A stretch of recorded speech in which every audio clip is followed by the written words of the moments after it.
Hey everybody, this is Big Jack here at a different blend, which is a barbershop. Getting ready to get my cut. I want you to look at me now because this man getting ready to do some magic.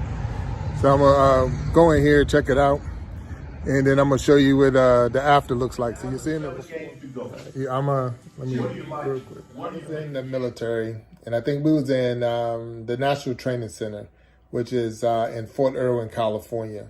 It had to be around November time frame, this time frame now, because I remember having Thanksgiving dinner there at the training center. And so in the daytime, it would get around 80, 90 degrees out there in California in the desert. And at night, it would get down to around 70 degrees, but it felt like it was 20 below. I mean, it was the coldest I've ever been in my life. I mean, I had never been that cold. Now, a lot of it comes from your body being so hot in the daytime, and then when the sun go down, it cools down. Even though it's only 70 degrees, it gets cold out there in that desert area. I probably was in the 10th grade, and I was going with this girl, so she was my girlfriend, and she invited me to church. And I was like, okay, I'll go. And her mom and her came by my house and picked me up to take me to church. I had on, a pair of nice pants and a nice shirt, and I went with them to church. I felt, proud to be there with them and was trying to, do my best. And as I went into church and the service was decent and I had a good time, and I was like, okay, all right. So now we're on our way home. So on our way home, the mother, she reaches over to me, and as she's driving me down the road, and she gets in my house to drop me off, and she leans over to me. For the first time in my life, I have to get a real job. And I say I have to get a real job. And that's because for the first time, again in my life, I have real responsibilities. See, the military, it's a great career. It's a great adventure. It's a great experience, but it doesn't really prepare you for when you get out of the military. Because when you get out of the military, there's no more government quarters. There's no more food rations and paid uniforms and free medical and dental and vision and all those other perks that comes with being a military soldier or being a soldier at all. Those are the things that you don't know when you're in, that when you get out, they become real. So now for the first time, I have to now find a real job that's going to pay me enough to pay my rent, pay my water bill, pay my electric bill, pay for food, pay for my family, pay for my car, pay for the other responsibilities that I have, my cable and my cell phone. Those are the things that I now have to take care of that I didn't have to take care of before. The other day I had a person come to me and ask me, why are you starting a YouTube channel? Why wait till you're 53 years old to start putting and posting videos on YouTube and sharing your stories on YouTube? These stories are not new. These are not stories that happened to me the last couple of days, even the last couple of years. So why now? And I had to share with the person. This is my safety service announcement to you. I ask you all to listen very carefully.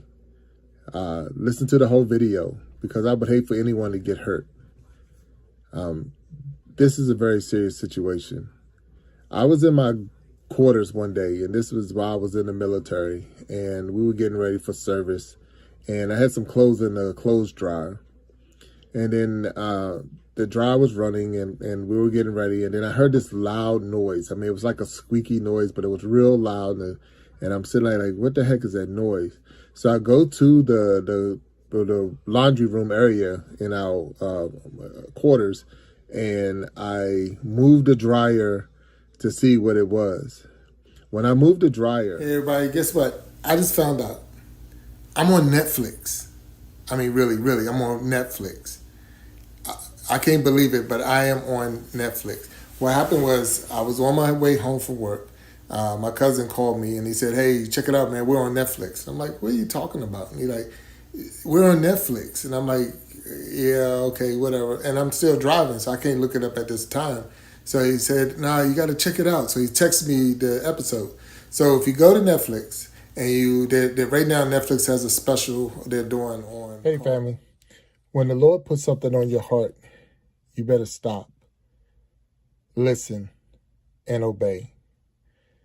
As I was watching the videos today and I was looking at what Tierra B put out, and she was talking about the challenge of not editing and just putting out raw material as we present our content. And I was sitting there thinking, and the Lord put on my heart, this is a new definition of DEI. And I was like, it's a new DEI message. I mean, I work at a company that every meeting we have a safety message and we have a DEI message. And the Lord put on my heart, this is a new DEI message.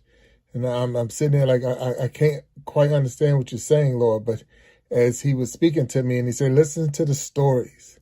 Listen to what Tierra B is saying. Look at the comments. And as you subscribe to all these people, watch their videos. And a new DEI message came, and it was about as clear as the nose on my face if I'm looking in the mirror, as clear as my hands as I'm seeing them. And it came out so clear. Have you ever been knocked out? I mean, like knocked out cold. I mean, I'm talking like the movie Fridays with Smokey standing over Debo talking about, you've been knocked the freak out. I'm talking knocked out cold. Well, let me tell you this story. I was in the military, basic training. And then in the military, you got two seasons. You got the warm seasons and the cold seasons. And in the warm seasons, we roll our sleeves up. The cold seasons, the sleeves are down. So the BDU top was the top that you normally see soldiers in, the green camouflage tops. They're just long sleeves. There's not a short sleeve or a long sleeve. They're all long sleeves. So in the springtime and summertime, we roll the sleeves up. The sleeves will go up. And then in the winter times and the fall, the sleeves will come down. So we're in the springtime or maybe summertime, and it's time to get the sleeves rolled up. So I'm in there and I'm rolling my sleeves up and I'm getting my sleeves up. So just imagine this is a long sleeve shirt. So I'm rolling my sleeves up and I get to a point where I'm trying to get the sleeve across. But then that first day, while we was at reception, and all of a sudden this cattle car pull up. And if you don't know what a cattle car is, that's the same vehicles that the cows are transported in. And it came up and it probably fit about 50, 55, 60 people inside this cattle car. All you can see is little slots out of the side so you can barely see where you're going. And they get us and they put us inside this cattle car. The driver's onto the other side of the base. Fort Sill, Oklahoma in the summertime had to be around 90 degrees, 95 degrees. We're in this cattle car with all our gear. We got 2 duffel bags full of gear and whatever personal stuff you bought. Number one thing I'll tell anybody who might be going into the military, don't take anything with you. You don't need anything. They will provide everything. I'm out there thinking I'm going on vacation. I got a suitcase. I got another little gym bag with me. Oh, that was the biggest mistake I ever made. I wish somebody would have told me that before I went in. But hey, don't take anything with you. They'll provide everything. So I'm in the cattle car. We're driving across base. The cattle car stops. And then the nightmare begins. Because, if I could go back 20 years, there are like 10 things I wish I knew 20 years ago. I mean, right now, because I'm 53 years old, if I could go back to when I was 33 years old, that would be 20 years back. There'll be these 10 things I wish I knew. Talk a little bit about this new direction we're going with this channel. Back when I turned 50, a couple of years ago, my daughter-in-law gave me a book, and it was more like a book of my life, or it's just like my history of me. And she wanted me to fill out the book because it would allow my grandkids to know more about their